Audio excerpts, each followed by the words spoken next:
but the lid really makes that cooking unit like, kind of fly.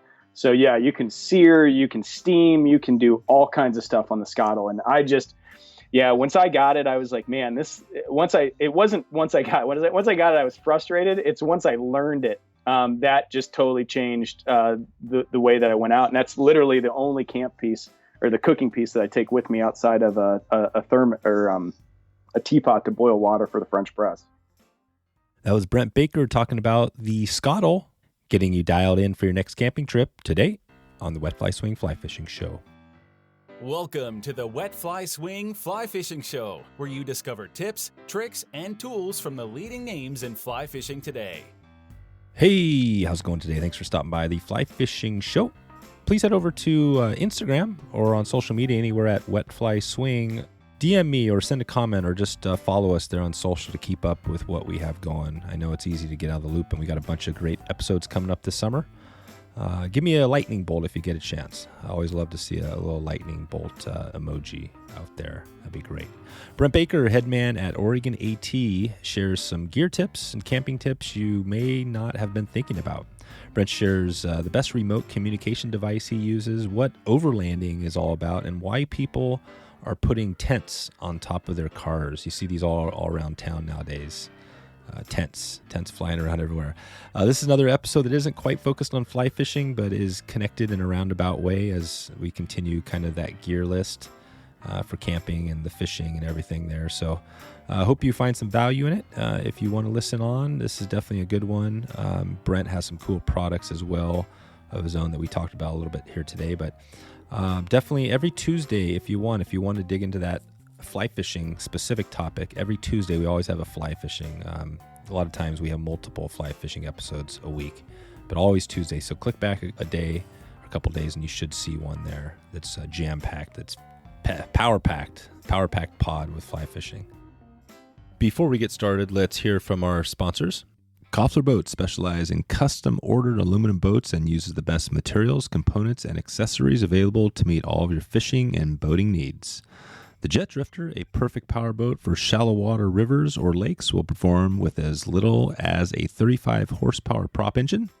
Head over to wetflyswing.com/Koffler to check out the lineup right now. That's Koffler, Koffler, wetflyswing.com/Koffler to check out the lineup and connect with Joe. So without further ado, here is Brent Baker from OregonAT.com. How's it going, Brent?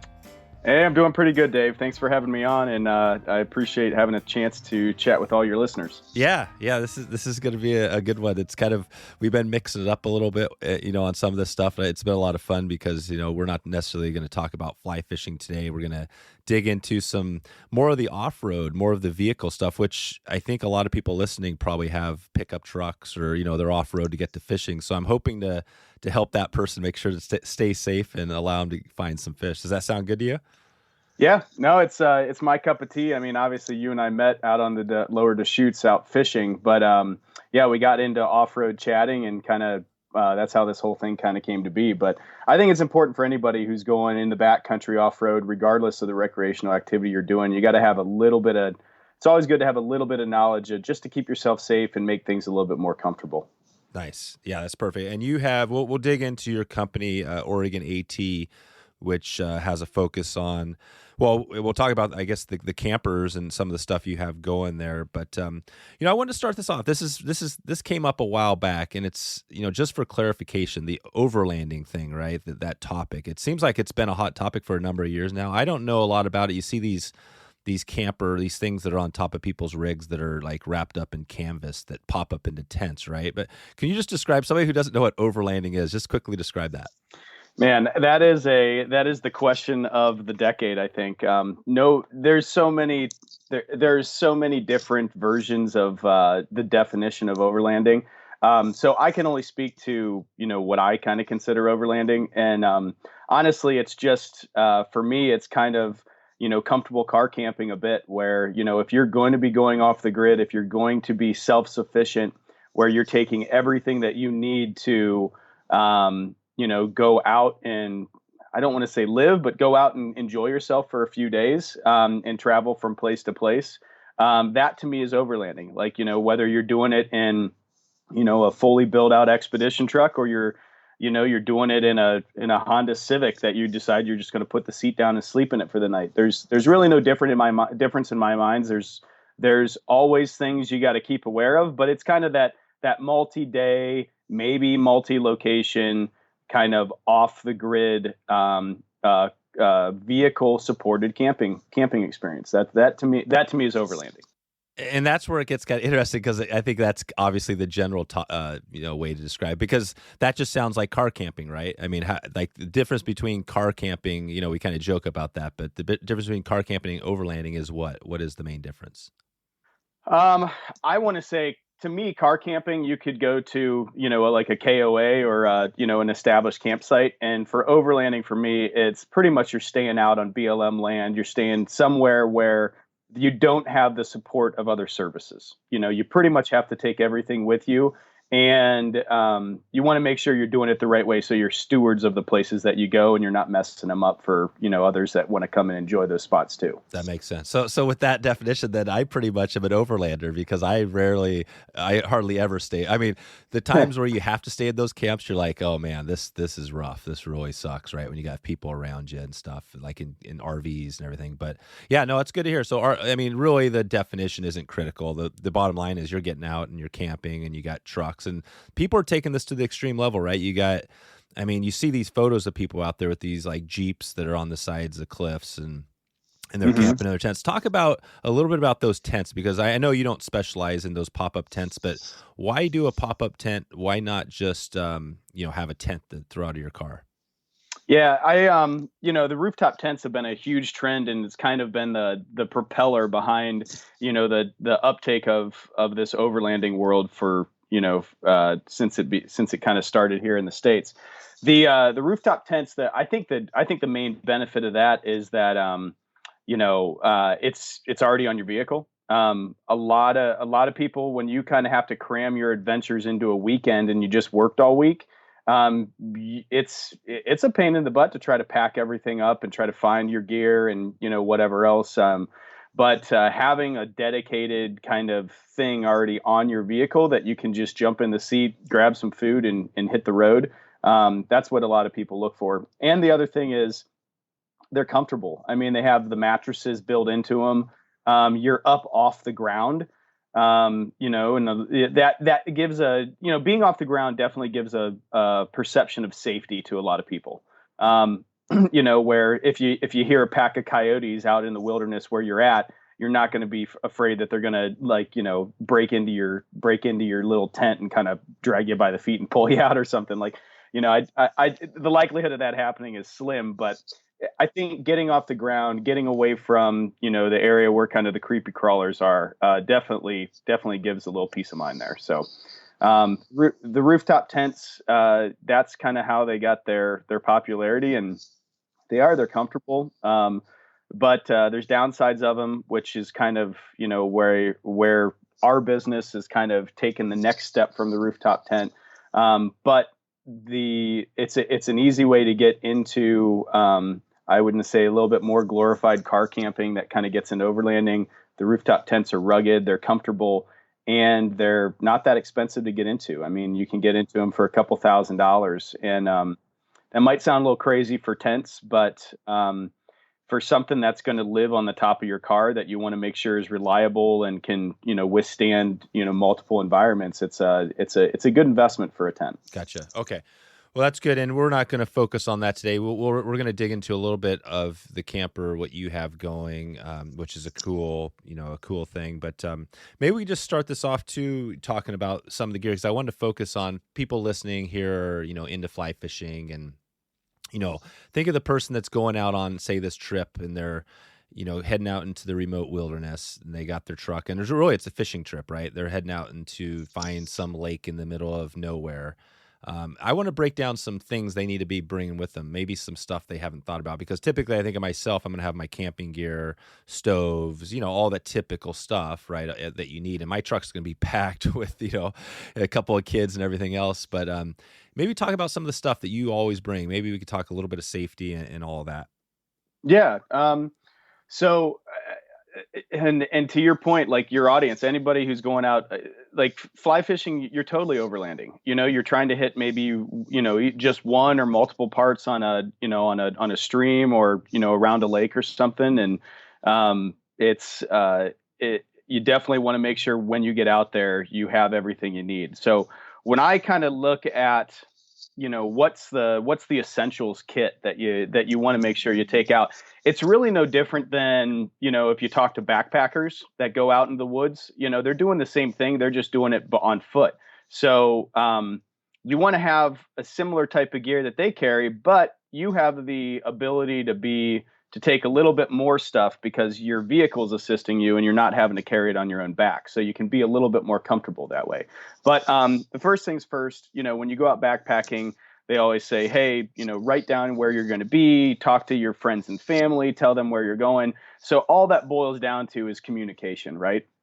So that's the number one thing, is that I want to be able to reach somebody no matter where I go, so that if something bad, catastrophic, whatever it wants to be, or I just need some support because my vehicle broke down or whatever else, I have a way to contact someone that can get me help. So there's a lot of devices out there, but for me, I love the Garmin InReach Mini. Little plug for them. The main reason I love that thing is it's tiny. It Bluetooths to my phone. It also Bluetooths to a GPS unit that I use from Garmin. And it allows me to send two-way messages. It's a monthly subscription. I use the Freedom plan because some months I'm not going to be traveling, so I shut off the plan. But it's only about $24 a month, so it's not a lot. The unit itself costs, I think, around $350. But it's the key piece of gear that you really need, because when the going gets tough and you really need some help, having a two-way communicator, meaning that you can send a satellite message, it's just like a text message, out to friends, family, search and rescue, emergency support, whoever it might be. They're going to be able to respond back to you with a message so that you get the peace of mind that you actually reach somebody and that somebody's coming to help you. And whenever you send a message, it pins on a map that they can open up via link in the message of your exact location.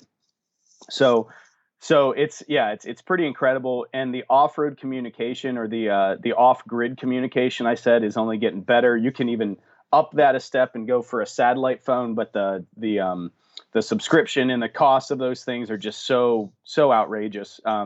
So for me, getting a $350 micro messenger that I pay a $20 some dollar monthly fee with is totally worth it. And it's probably the number one piece of gear that I make sure, no matter if I'm backpacking, car camping, overlanding, like whatever you want to say, even if I'm just driving from Bend over to Portland and I'm crossing the pass, I have it with me, because there's a lot of area that you're not in cell phone range. And if, you hit a deer or something goes wrong, like, it's nice to know, like, hey, I can call my wife and say, hey, bring the Jeep out here because I need a ride. That's pretty cool. Yeah, no, that makes a lot of sense. And that's a very reasonable price. I was thinking back to a trip we did a while back where we were kind of in a remote canyon on a river trip. And I think we had it was one of those ones, it was more like an EPIRB where you push a button and we were ready for like a helicopter to come get us. But this makes more sense because you can actually talk to somebody and let them know. I mean, is this kind of, you just talk back and forth unlimited messages if you wanted to? So the way that the Garmin sets it up, there's different subscription plans. The one that I get is pretty much the lower end of it. It allows you 10 custom messages a month. And that is 10 sending and receiving. So it's not a lot. But you can set pre-prescribed messages, I think up to 6, and those are unlimited. So I've set up pre-messages in there just to give my wife peace of mind when I'm out. That's like, hey, I'm at camp. Everything's okay. Love you. Talk to you when I get back in range or something. That's a full message. And I can send that every single time I stop for the night to her and not have to worry about using anything on my plan. But honestly, when the going gets tough and you need to send multiple messages, I think once you go over your usage, it's only like $1 a message. And in an emergency, if you end up spending $50, don't you think it's worth it? Yeah. you Exactly. know? Exactly. So that's the way I looked at it. But the other nice thing is with the two-way messaging, to your point, um, every time you're not reaching out just to, like, if it's not a critical emergency, if like you're out camping and all of a sudden your vehicle's battery dies, but you don't really need to get back on the road for another 4 days, let's say, and you don't want to just kind of like burn your entire vacation because you just had a non-critical kind of like problem while you're out there. You could reach out to somebody and say, hey, got a dead battery, do you mind coming out on Monday, when the trip's over, to come help me out, or whatever, or whenever you get a chance, could you come out here and, like, jump my truck or something like that.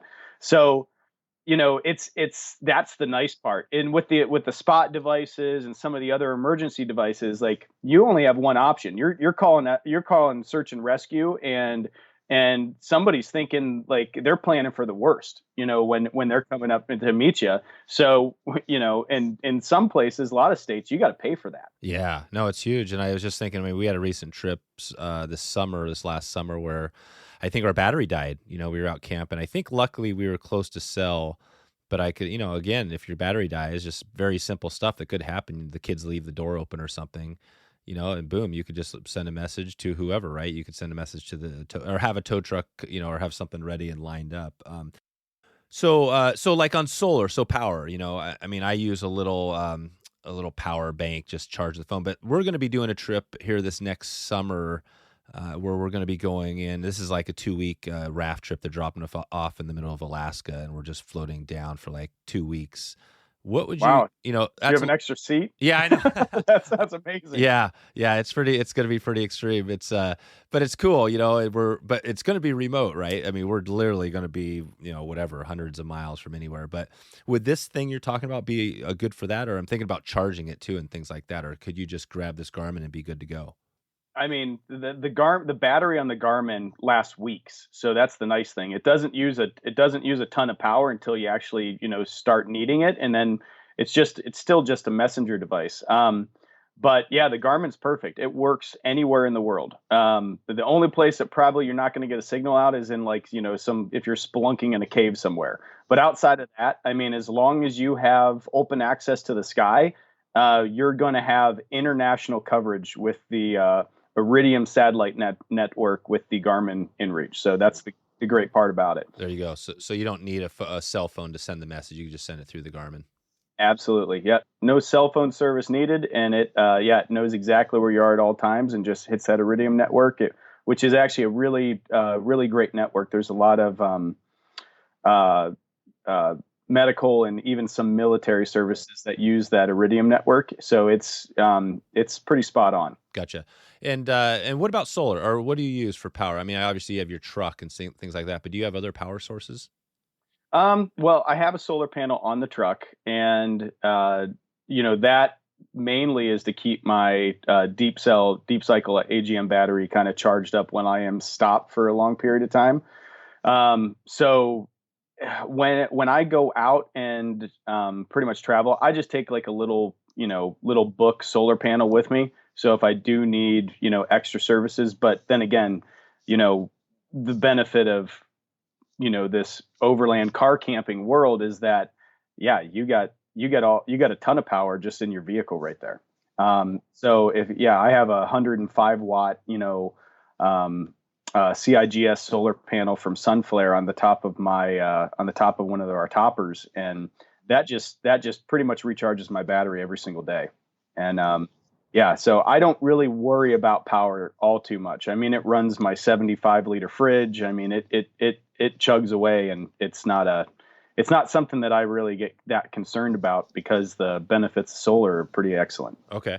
So, and let's keep on that track. So again, somebody's heading out this summer, to a remote place. They're heading fishing. What other gear should they have on top of just the normal stuff you think that people already probably have? Yeah. I would say, since we're bit on the topic of power, I mean, anything could happen, for some reason. If I am not paying attention and my battery does go out, being able to start your vehicles is pretty important. So I always carry one of those little lithium jump packs too. that you just kind of keep, get a charge in it before you go out. And then if you do have a dead battery, it's there. I mean, you can jump a truck a handful of times with just those little lithium jump packs. So that's always something, again, that I carry with me. Now, if I was backpacking, I would not take something like that with me because it's just heavy. And then I start getting into light recovery gear, I guess is kind of where I go to next. And that's going to be, a tow strap, potentially a kinetic rope, which the difference between those are just two different ways to recover a vehicle. We can go into that if you want to, but the, a couple shackles that I can connect vehicles to. I always carry either I do have a winch on the front of my truck, so I carry either like a winch ring or something like that if I need to do a double line winch. I probably carry more recovery gear than necessary, but that's mainly because you just never know what you're going to run into. Sometimes it's not you that needs the recovery, it's somebody else, and you just don't know what their vehicle's situation is going to be. So I just try to carry enough in my recovery kit. I carry a really robust tire repair kit that I could literally stitch the sidewall of a tire if I need to.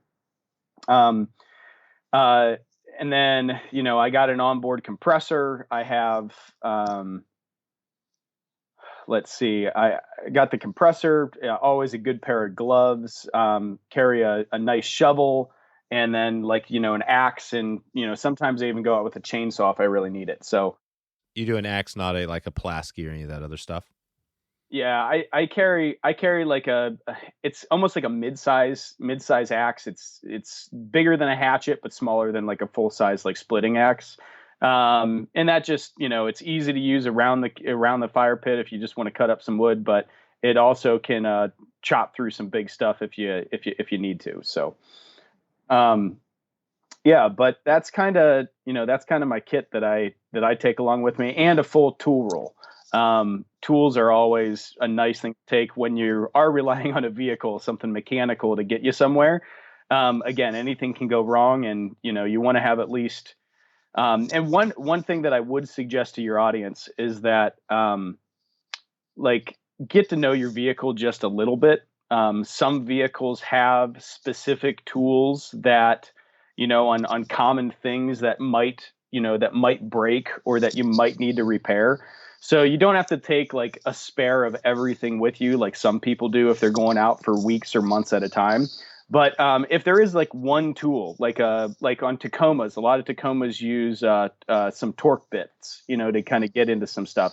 Torque bit is not a common tool that you get in a small foldable toolkit at the auto parts store.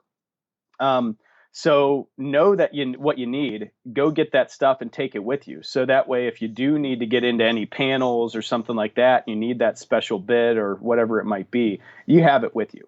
Okay, perfect. And on the lithium jump packs, does it matter? Is there a brand, or are they all kind of very similar? The Norco brand is probably the number one out there, in my opinion.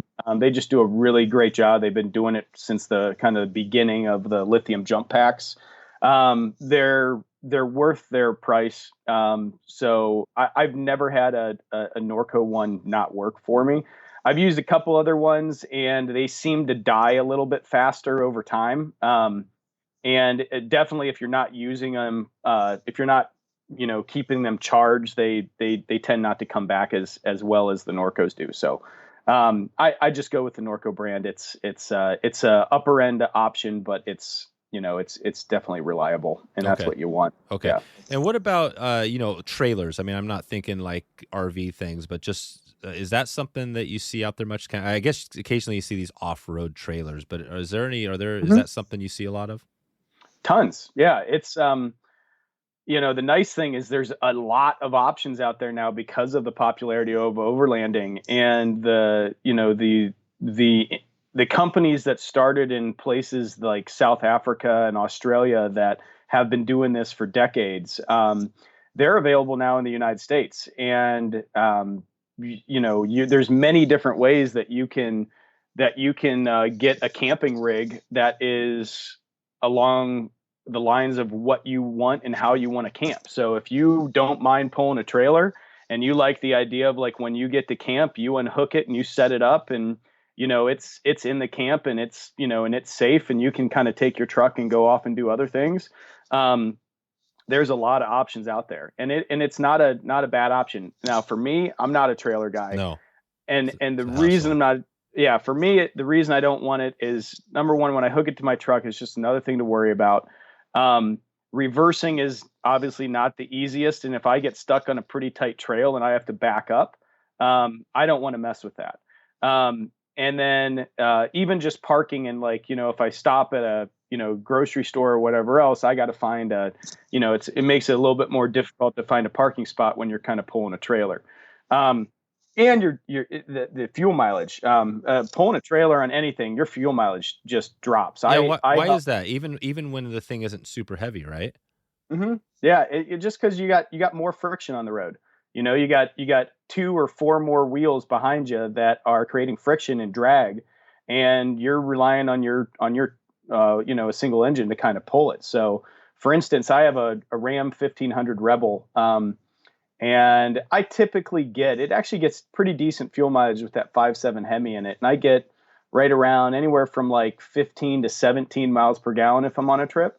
And I just went out to Giant Loop, did a dual motorcycle event out at Crystal Crane Hot Springs this past weekend, and I pulled my I have a 2015 Triumph Scrambler that I went out there with, and I put it on a trailer and I pulled it behind me. Not a heavy bike, it's just a single bike in a trailer. I think I averaged it dropped it to about 11 or 12.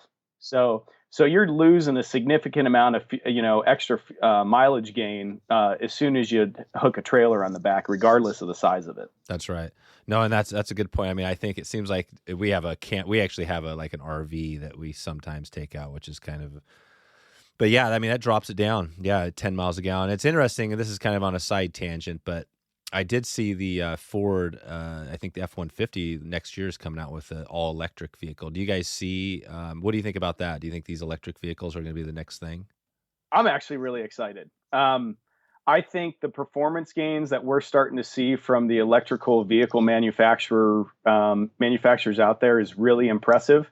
I love the idea of not being dependent on fossil fuels like we've been for a century, and it's going to be really interesting. I think the car world has started to transform, given the Teslas and some of the other manufacturers that have really kind of started dialing in that, but it's not gotten into the truck world yet.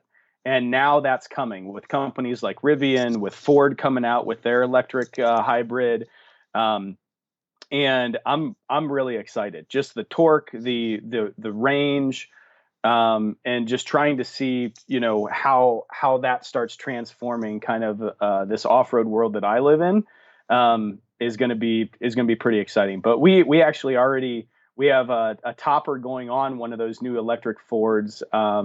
I think it's coming in. It's a ways out, but I think in about February.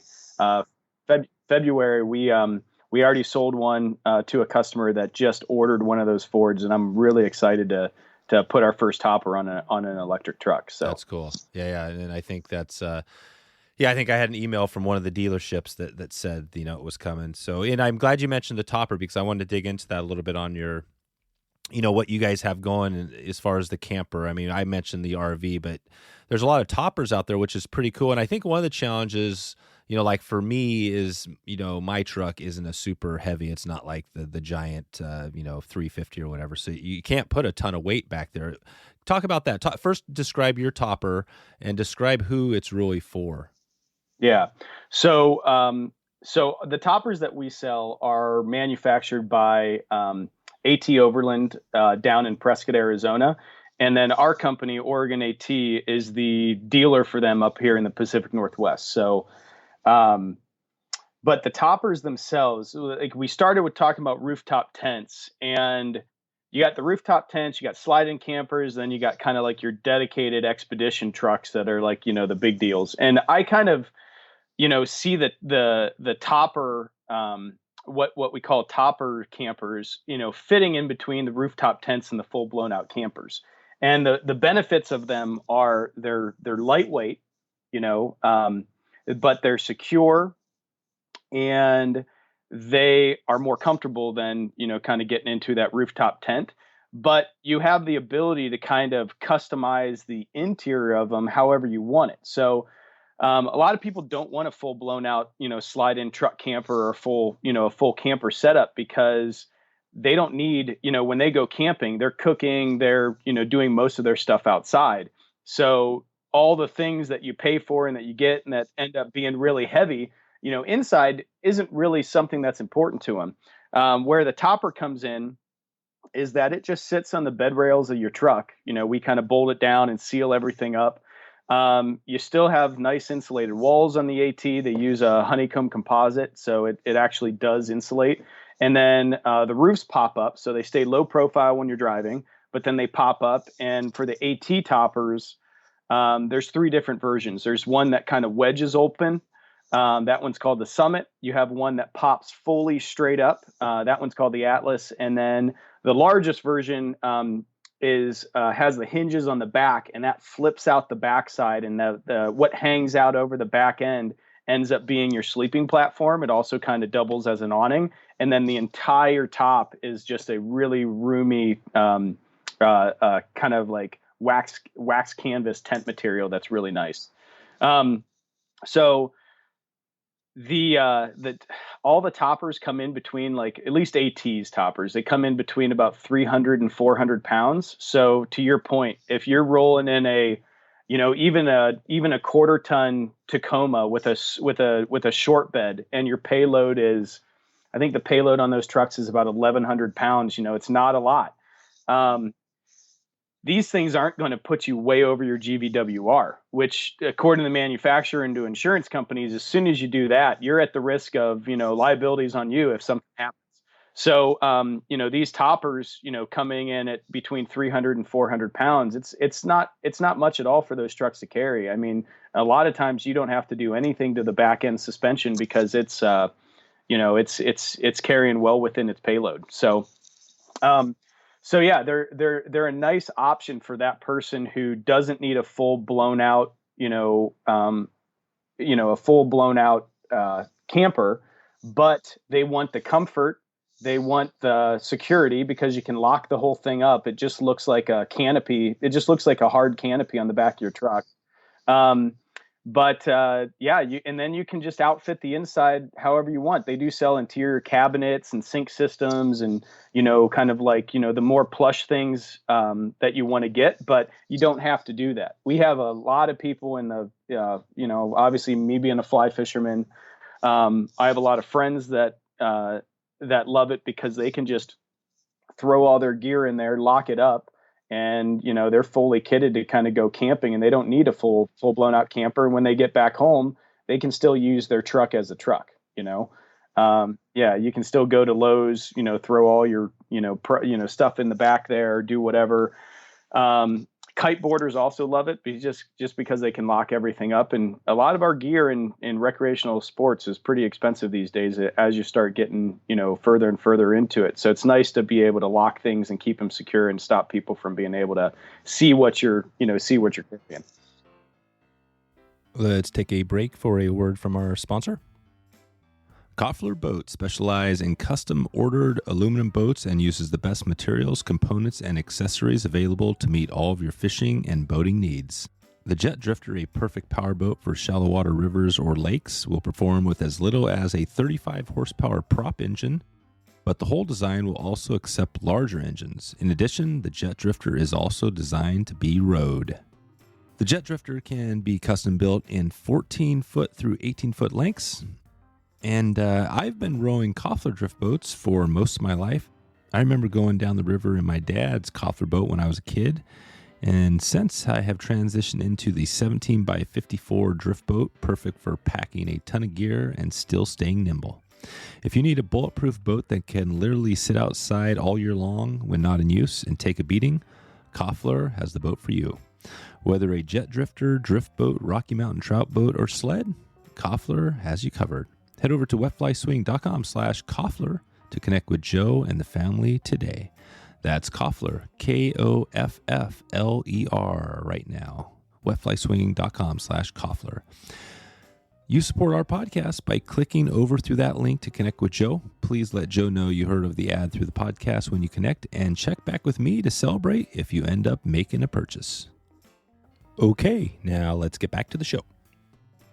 So the camper, I mean, essentially it is, it's a pop-up, at least the one I'm looking at, right? You got different, but it's a pop-up tent, right? I mean, well, not a pop-up tent, but how does that work? So when you get inside it, are you standing up in there, and then how do you like fold down a sleeping area up top, or how does that work? Yeah, so that's the this is a little bit more comfort beyond the rooftop tent, is you can actually stand up inside these things. So when you get up, regardless of the version that you're in, the front cab over portion is part of the bed. So you either have, depending upon the version you get, you can either just push the bed up into the ceiling, or you have a panel that kind of removes so that you have full access to the bed. Now, what I love about the AT products is that when the bed is in place, you still have room to get down and out. You have about 3 feet of space back there that, so if your partner's sleeping in bed and you need to go to the bathroom or whatever else, you don't need to pick up any panels or move anything. You can literally just slide yourself out of bed and not disrupt them, and get out and do your thing. So that's the benefit to me of the AT's done a really great job of allowing, putting a little bit more extra comfort. Like, it's not just built out of aluminum. Like I said, it has the honeycomb panels, so it doesn't condensate and sweat like some of the other, toppers do. That's why I love the brand. That's why I, wanted to be a representative for him up here. So that's just, little bit of a plug for what AT does. It sounds good, because I think, and again, I think of my, and there's probably people out there that are similar to me and we're doing a road trip, we're going to do a road trip this summer over to, kind of out west and all that stuff. And, it's just like those giant campers on the back, right? You can get one of those and throw it on, but you just got this giant thing, and most of them way too much for the truck anyways. And then, but this is one of those things where it's low pro, so you have it back there, and if you need to pop up and camp, you can. But essentially, it's a canopy too. It's just a canopy, right? Yeah. Yep. It's it's got canvas walls that kind of that secure in the pop top portion. You can get an insulated liner for in there, so you can actually get a propane forced air heater system built into them now too, that just came out with, that is really pretty slick. So the nice part for us is that in the Pacific Northwest, especially when you're going out fishing multiple different areas and times of the year, you never know what the weather conditions are going to be. You don't something can move in from the coast and it's like, man, I did not expect this. But these toppers really allow you to kind of, if you want to get in out of the weather, you have room to do that, and they're really, really well built, and they actually help you maintain a little level of comfort in there. So, and just so people know listening, as far as price wise, it looks like, I mean, to get into the base model, if you get in just say the one, I can't remember if it was the Summit or whatever, the pop-up, the base level one without anything in it. I mean, what does it come what's the very lowest model, and then what does that cost? Yeah, they start at 10,000. So the Habitat's the kind of the base one. They've been doing that one the longest, and that's got that's got a full tent top on it. It's also the largest one, which is kind of funny, but it's just the way that it opens up that makes it so big.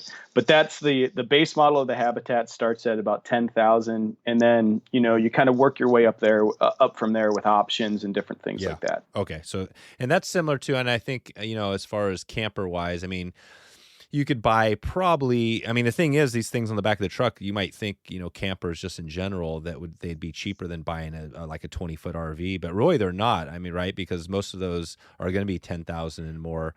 So what you get from this compared to, say, just going and buying, I'm not sure what the brands are, but one of those fiberglass things with the, with the bathroom and everything in them. What is the difference? Is it just the solid quality, like the aluminum? Is that why this costs a little more? It's kind of indestructible? Well, I mean, the slide-in campers, when you start getting into like something fully kitted, now you're talking about something that's really heavy. And I would also say that they're not that cheap anymore either. If you want something that's low profile, and a reputable brand for a sliding camper. I mean, they're costing nowadays up into $35,000, Oh, are they really? $40,000. Oh yeah. Oh, wow. So you're not getting one of those for 10, 15,000. No, the market has changed. Yeah, you can find used ones for under that, but like 10 grand and under. But then you're looking at, okay, what happened to this thing? What's the there's always that risk, I guess, that you take. Yeah, And you don't want to go out. Like I had a buddy who picked up a used topper. Luckily, he didn't pay anything for it. It was just given to him. But when he went out, I mean, the whole thing just leaked like a sieve. Really? And he was just like, this is awful. And Yeah. we ended up kind of tearing it all apart and just trying to like figure out how to redo it. But you just never know what you're going to get when you get something, if you're not willing to, kind of buck up a little bit more. Sometimes it's not always the best deal, but there are screaming deals out there. So I'm not going to encourage people not to look, but just know that, you really need to dive into some things to make sure you get a reliable unit. Okay. And what about this, on as far as you see sometimes these pull out, this is again for a back of a pickup, these drawers, right, that they pull out and you can have your stove and stuff like that. Is that something you offer? Do you see those a lot? Yeah, we actually do a lot with building out the interiors of these things. It's a part of our business that I'm pretty proud that we do a pretty good job with. And the drawers are a great solution because they hold a lot of kit. You can access things really easily from the outside of your vehicle, which the majority of people, that's how they go camping, is they're outside. So there's slide out units that you can put fridges on that are electric, that are really efficient, and it's a good way to kind of secure down your whatever kit you're taking, because you don't really want things to be bouncing all around in the back of your truck. It's not good for your for the kit, for the gear, as well as if there is an accident, of some sort, you don't want some projectile flying up and, hitting you in the back of the head for some reason. So, always kind of, find a good home for your kit, and those drawer systems are a really nice way to go. Okay. And when you do those drawer systems in your setup, say, and I'm not sure what is the one that has just the pop-up that pops up like a triangle or whatever, the half? That's the Summit. Yeah, the Summit. So say you have the Summit. So could you also throw in a drawer in that and still kind of be able to stand up, or would that not be something you'd do? Oh yeah, especially in the Summit. The roof on the Summit in the back at the top of the wedge is 8 feet high. So most drawers are, let's say, about 12 inches off of the floor of the bed. So even standing up 12 inches, you still got 7 feet of headroom. Oh, cool. So you could have a drawer, you could throw in your camping stove and all that. Okay. So it's just totally, and I'm looking at one now. It looks like to add a drawer, it might be $1,000 or something like that, depending on what you do. Yeah. Yep. Yeah. You can get drawers. Ironman 4x4 makes a nice set of drawers that we get. Decked is a company that's been doing it that a lot of people know. We get a lot of customers that come in that want the deck systems. There's a lot of options out there when it comes to drawers. Okay. And I was just thinking again on my truck, I've got the those, like Les Schwab, right? They do these airbags. Is that something, they seem to work pretty well, sometimes I'll have a lot of weight, but do you guys recommend those things, or should you be jacking up your suspension and all that stuff? Man, it really depends on what you want to spend, and where you plan on going. And I say that because airbags are a good option for those who, they're adjustable. So depending upon how much gear you end up throwing in, or if you are pulling a boat behind you, you can adjust your bag pressure to kind of re-level out your truck, which is really important, especially if you're towing something. The downside of airbags is it's just something else that could go wrong while you're on a trip, right? The other, one thing about airbags is if you are going, down a pretty rugged trail, as your rear suspension droops, so your down travel, that airbag might not allow for the full travel of that wheel to go, and it will literally rip the airbag. So that again is like if you're getting into the more, rugged, kind of like terrain to get back to something, an airbag might not be the best bet because it is a potential failure point on the vehicle. I always go with, I like the progressive spring leaf packs a lot better than the airbags because you still get that extra support. When the weight's not in the truck, it still rides great. It's not like you have some heavy duty, spring pack there that's just going to make the back end of your truck like rock hard. So you add weight to it. It adds the extra support as needed, to kind of keep your truck riding at a good level. And then you're not worried about the reliability of the airbag itself. Okay. So perfect. Yeah, And we were kind of talking off air just about letting out your air of your tires. This is a good tip I never thought about, because we actually met the first time down on the Deschutes, and the road's a little rough in there, right? And you bounce around a lot. But you're saying, talk about that, how somebody can let the air out so they have a nice ride. Yeah, it's just a lot of people don't understand, but it's just a simple trick. If you're, it's not just for driving in the snow or in the sand or other things. If you're going to be doing miles of gravel washboard road, go let 50% of your pressure out of your tires. So if you roll on, my Ram, it rides on 55 psi. I take it down to about 25 to 30. And that just kind of cushions that tire, just so much that it's going to widen the footprint a bit, but also allow it to become more a part of the suspension.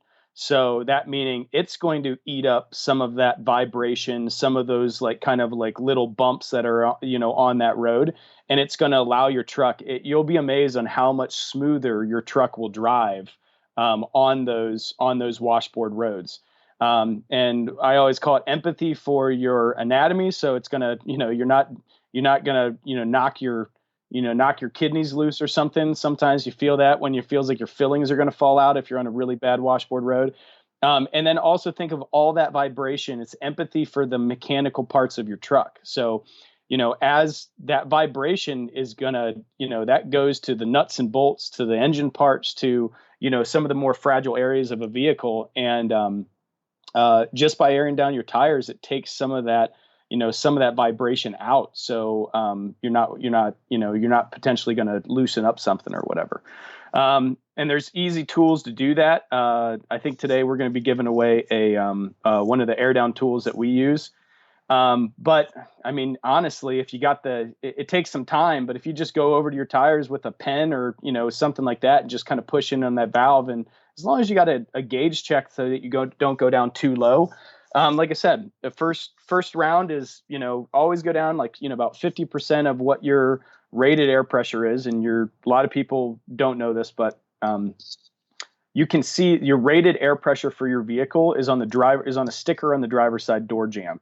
So just look at that. You don't go off of don't go off the tire pressure of the tire, because that tire pressure is going to be for the max rating that tire is to, but your manufacturer it recommends a different rating that's not going to be what the tire is rated to. So you want to go off of what's on the door jamb, as far as like what you should air up your tires to, and then go 50% off of that. Take some time, air down the tire pressure. The one thing that I will say is that you really don't want to drive over about 35, 40 miles an hour with aired down tires. And on gravel roads, you probably shouldn't be driving that fast anyways. But if you do get back on pavement, the friction of pavement, I call it contact surface. Anything that's making a lot of friction, there's a lot of contact between the tire and the surface.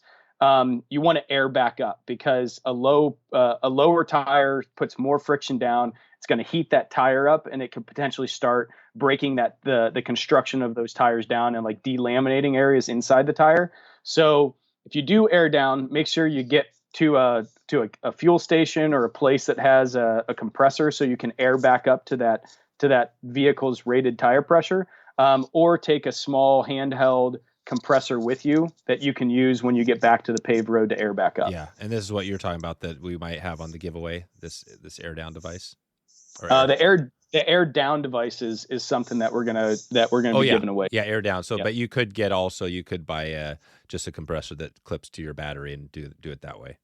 Yeah, we sell them. There's plenty of places out there. Honestly, it comes down to time. The better compressors, that are there, it's just gonna, they're gonna air up a lot faster, especially if you're running bigger tires. But anything that just allows you to kind of get pressure back into that tire so that you can safely drive home is fine. I'm also looking at here some cooking gear. That's always right. You're out there cooking. How do you do it? I'm looking at the EEZI on K9 camp table from the AT Overland. When you're cooking, this looks like a pretty cool table. But what do you do when you're out there with your truck? Oh, I've become a huge fan, and I know I'm probably going to get a lot of hate for this, but I love the Scottle. Tembu Tusk is a company out of Southern California, and they make this cast iron disc cooking system that has a kind of a single burner underneath, and it's literally, it looks like a plowing disc on top that will heat up and has different heat zones. And I can cook anything on there from, eggs and bacon in the morning to, at nighttime, I can make popcorn to, funnel cakes or something if I really wanted to. So, it's kind of this all inclusive, cooktop that you don't really need. I don't take pots or pans with me. The only thing I take that's a pot or pan is normally like a something to make French press coffee in the morning, because that's critical, obviously. But that's about it. Everything else that I cook out of is pretty much on the Scottle. I mean, you can even make mac and cheese on the Scottle. You can boil the noodles and then just kind of cook it all up like in this cooking disc. And then your cleanup is you just kind of, run some hot water. Iron. Yeah, it's cast iron. You just kind of just scorch it out, clean off the residue, and then you pack it up and you're good to go. So it's kind of like like cooking a stir fry, like one of those. I'm not sure what those are called, but that sort of thing. Yeah, like a wok. Yeah, wok, exactly. Yeah. It's very much like a hibachi style wok. And it's got a lid though. You definitely get the lid. If you get one, you're gonna drive yourself crazy, because it's really hard to manage the temperatures on that thing without a lid. So the lid comes separate. You do have to buy that extra, or just find a nice sized lid that you can take with you. But the lid really makes that cooking unit kind of fly. So yeah, you can sear, you can steam, you can do all kinds of stuff on the Scottle. And once I got it, I was like, man, once I got it, I was frustrated. It's once I learned it, that just totally changed the way that I went out. And that's literally the only camp piece or the cooking piece that I take with me outside of a thermos or a teapot to boil water for the French press. Amazing. So that just takes care of it. So you don't need any like your normal like 2-burner stove. This is pretty much, it's a 1-burner, but you can cook. I'm just trying to picture it myself. How would you cook, say, like pasta, right? If you're boiling, could you boil? Yeah, you could just throw a pot on there. Well, it's got a slight dish to it. So the middle of it is going to be where, the flame is at. And when you pour water in, it kind of all puddles around that middle section. But since that's the hottest area, that's going to boil first. So you get your water in there, you throw your noodles or whatever else it might be, and literally you can boil them right in the middle. And as it's evaporating off all that water, then by the time it's just sitting there like cooking, there's no more water, your noodles are cooked and you're ready to just start mixing in your cheese and, making your pasta meal. Right. What about eggs? What about bacon and eggs? Same thing, man. You just stick them on. I cook the bacon in the middle first, and then I put them out to the sides to kind of let them kind of stay warm and everything. I take out some of the oil and I leave a little bit in there for the eggs and maybe even the hash brown potatoes, and then I just kind of start whipping it up. So there you go. It's a really great little tool that I've really come to enjoy as I go out camping. That's cool. Yeah, I'll put a link in that to the show notes. Maybe there's a video or something we could take a look at. Oh, there's tons. Yeah, Yeah. there's tons. Yeah. Okay. Well, I mean, I think we've dug into a few different things today. I mean, anything else you think we want to add to this? I mean, obviously we got a whole camping, people that are listening are probably thinking, okay, they got their camping. What, extra? We've talked about a few things. Anything else we want to add to this list? The main thing for me, and this is just something that I think should be important to anybody who goes out and travels off road and goes to these remote areas, is that, and it's only gotten worse with COVID. So I will say that we need to be stewards of the places that we go. Whether it's in the water, taking care of keeping things clean, taking care of these precious places that we like to go out and enjoy. And I find it, even more critical today, the national forest areas and the BLM areas that we love to go and camp on, they're getting trashed. People are going out there, they don't know what they're doing, or they just don't care.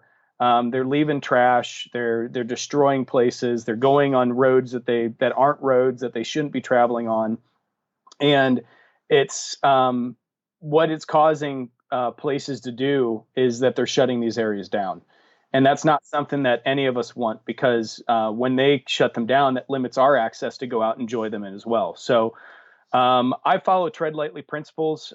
We are a corporate sponsor for them. And I would, if you're not educated in Tread Lightly, look them up. They have a website. They're a nonprofit here in the United States, and they do a really great job in just trying to encourage off-road stewardship and camping stewardship. Clean up after yourself, clean up after others, stay on the trail. Let's keep these places open. Let's keep them available for all to use. So that way, we don't trash all these beautiful places that right now we have a lot of accessibility to. So that would be just the one thing. And that's the nice part about the car camping overlanding world as well, is that you can take contractor trash bags and carry out your stuff. There's you have a lot more room for that type of thing. So yeah, just be prepared that when you get to a camp, and if there's trash on the ground, just pick it up, and keep it nice. So there's we won't leave it off on the poop topic, but it got me thinking. So what's the recommended? Because there are some different ways, right? You've got you got buckets, you got all sorts of stuff. What do you recommend? What are people doing out there when they're overlanding? Oh man. Because you could dig. I mean, I think the digging thing too is, if you dig a hole deep enough, sort of thing. I mean, I think of the river trips, right? A lot of the river trips we do now, I mean, you're required to take along something to take your poop out, right? You can't bury it anymore, because obviously along the river that floods and stuff like that. But what are people doing out there in your area? Yeah, the shovel's the easiest and it's the cheapest. As long as you dig a big enough hole, that's a good way to go, and cover it up so animals can't get to it and stuff. My method, honestly, is I like the wag bags, because now you're packing out your waste.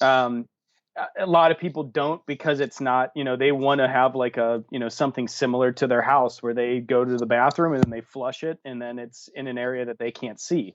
In that regard, there's these little cassette toilets that do have a little bit of a water pouch with them that you can kind of pump in, and you add a little bit of chemical and it just kind of breaks down the waste. And then when it's full and it's ready to, you're ready to empty it, you just dump it in like a Porta-John toilet or something like that, and you can get rid of it. So there's multiple ways out there. I like the wag bag situation because it's light, it's easy, it sets up and takes down in just a minute, doesn't take up any room, and all your waste is kind of controlled. So yeah, and the wag bags are where you just kind of have that bag. It's got a little chemical that kind of hardens. Or I first found out about them when I backpacked up Mount Whitney, is to get my permit at the ranger station there in Lone Pine, California. Like, you literally pick up your permit for the trail and they hand you 2 wag bags. It comes with your purchase. And I was like, what is this thing? And they're like, oh, you open it. So you open the top bag, the inside bag is the bag that you actually do your business in. And it's got, kind of granule, absorbents for all the stuff. And then when you're done, you just kind of tie it up, stick it in a Ziploc, tie up the bag. It goes into a Ziploc bag. There's even a little roll of toilet paper it comes with, and like a hand sanitizer. You just stuff all that trash in, and then it completely seals the odor and whatnot. You shove it in your pack, or, when next time you come to a trash can, you just throw it away. Yeah, so this can go in. So once you're done, you can throw it just throw it in a trash can. Yep. Yep. That's exactly what they're for. And like all the plastic breaks down. It's all biodegradable type stuff. And the poop, but the chemicals take care of that sort of thing. So, well, and it is Yep. garbage, but I mean, yeah, it just goes into the garbage. Yep. That's literally how the wag bags work. As opposed to any other things that you could like, yeah, the whole things where you're dumping into a, I don't know, there's all sorts of, we've got crazy stories of that, but, okay, well, we won't dig too much more into that. I'll leave that conversation there, but, yeah, let's just say there's options. So, and if you really want to dive into the poop stories, like, yeah, feel free to just get a hold of us, and we'll talk about all the ways that you can kind of handle your waste. That's right. And then you have at Oregon AT and then AT Overland. Are there, like, as far as a resource, where would you send somebody if they wanted to learn more about this? Anything else out there that maybe isn't your own stuff where people could learn about, either getting into these campers or just the camping stuff we talked about today? The best source for learning about overland travel, regardless what you're looking to do, I'd say the Expedition Portal. Scott Brady runs that down in out of Prescott, Arizona. And there is a fantastic forum in there that includes any type of vehicle, any type of camper. You can ask any type of questions. They have some great articles. So I would look into the Expedition Portal. They also publish a magazine called Overland Journal, which is really good. But the Expedition Portal definitely for anything that comes into this off-road camping, you'll find a wealth of information with that. And then to get a hold of us, it's just OregonAT.com. Obviously, we have the AT Overland truck campers or the truck toppers on the website you can look at. We also have a whole page of other off-road camping accessory gear, and then outside that, we carry so much more than we even show on the website. But we even, if you're looking to get into this and you don't have a vehicle or you don't know really what you want, I would also say there's rental vehicles out there. We have a Jeep Gladiator that we put one of our Atlas toppers on, and we rent that out. And it's a great way to kind of get your feet wet without dropping thousands of dollars and going out and seeing how you like this style of camping. And I encourage anybody to give it a shot to see, if it's something they like to do, because there is a lot of beauty out there, and it's a great way to kind of go experience the great outdoors that we have a lot of accessibility to right now. Yeah, I think that's the advantage of, talking about your campers is, yeah, they're not the huge RV. Like I said, we've got this pole behind, which we never hardly take out because it's so huge. But, I'm kind of looking at maybe getting rid of that, and picking up something that's a little more streamlined. And the camper, like the traditional big pop, they're just so big. So the advantage of yours is that it literally has a camper, has a sleep top, and this gets back to the start, right, where I asked, like, what are these toppers about, these pop-up things? But I see why. It's because people that don't have a pickup, right, they have a car, they could throw one of these pop-up tents. It's the same sort of thing. You got a pop-up tent in your car, and so is yours. You've always got this pop-up, you had a canopy, it's a canopy, but also it's a pop-up tent. So, I understand, it makes total sense. Yeah. You try to take advantage of the limited time that we do have to get out and kind of recreate and explore. And it's nice when you already have it on your vehicle. You just jump in when Friday hits and you're off work, and you can just head out and then come back on Sunday for the next week's grind. But the other benefit I will say about the toppers over the slide-in truck campers that I didn't mention is that you don't have to register them. Really? Yeah, they are looked at as just cargo in the back of your truck.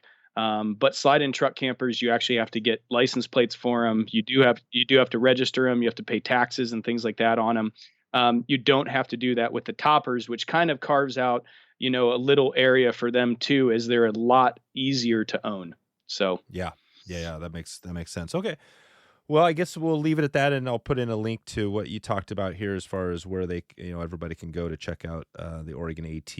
And and if any questions come, I'll direct them your way, and maybe we'll be chatting more about some things here. And I guess we'll follow up too with the giveaway that we talked about. Before we leave it out of here, Brent, maybe just leave us with, I'm curious on the music. I occasionally ask the music question. Are you guys, when you're out there kind of doing your stuff, are you listening to some music out there?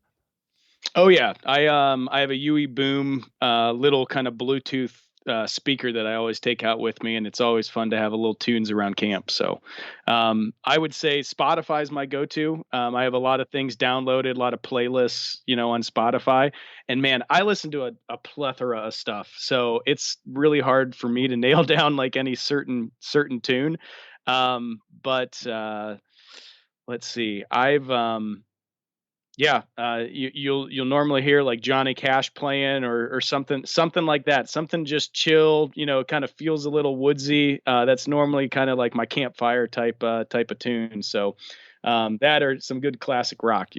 Nice. Yeah, we have a little Spotify channel I just started for the the podcast here. I think. Oh, excellent. Yeah, I think it's check it out. Yeah, wetflyswing.com/ I want to say music. I think that's music, but so yeah, I put in a link. And I think I'm not sure if there's any Johnny, but I usually throw in a song from our guests, so I'll throw in some Johnny in there. And also I'll give a shout out to Turtlebox Audio, which is one of our sponsors right now. They make this, kind of rugged, bulletproof, basically Bluetooth speaker, but it's more of like a 6x9, and it's pretty sweet. So yeah, people might check that out. I've talked a lot about it, and it's a little bit bigger than your little tiny thing you stick in your pocket, but it's got better sound and great sound, and it's waterproof. Yeah, so fully waterproof. For fishermen, yeah, if you drop it in the river, it's not going to kill it. Or if you leave it out in the rain, you're partying, and you but. Okay, Brent, well, I'll let you get out here. Yep. Thanks again, and this is good stuff. I'll keep in touch with you moving forward. Sounds great, Dave. I appreciate, again, you letting me kind of chat with your listeners here. So it was nice to talk. So there you go. If you want to find all the show notes, all the links, and everything else we covered today, go to wetflyswing.com/238. If you found this podcast helpful or have been listening to the show for a while, please leave a review on social. It'd be great if we could see another 5-star review out there. If you've been enjoying this, that would be amazing. You can click over to your app or just head over to wetflyswing.com/LOVE. And finally, before we get out here, just want to remind you again of that Tuesday morning episode. This Tuesday, we have Todd Hirano coming up here, who's going to be breaking down summer steelhead fishing. This is definitely probably the best to date, the most content we've had on summer steelhead fishing. We really dig in deep, especially with the dry fly. Todd talks about fishing with dries, so we go into this. So you're going to love this one. Click your subscribe button on your app to make sure you get updated when it comes out. And I challenge you to wake up Tuesday morning before that thing drops. You got to get early. You got to get early to beat the Wet Fly Swing podcast. So that's all I have for you. That's it. That's a wrap today. Hope to catch up with you soon. Maybe see you on a summer steelhead river, or maybe online. Thanks for listening to the Wet Fly Swing Fly Fishing Show. For notes and links from this episode, visit wetflyswing.com.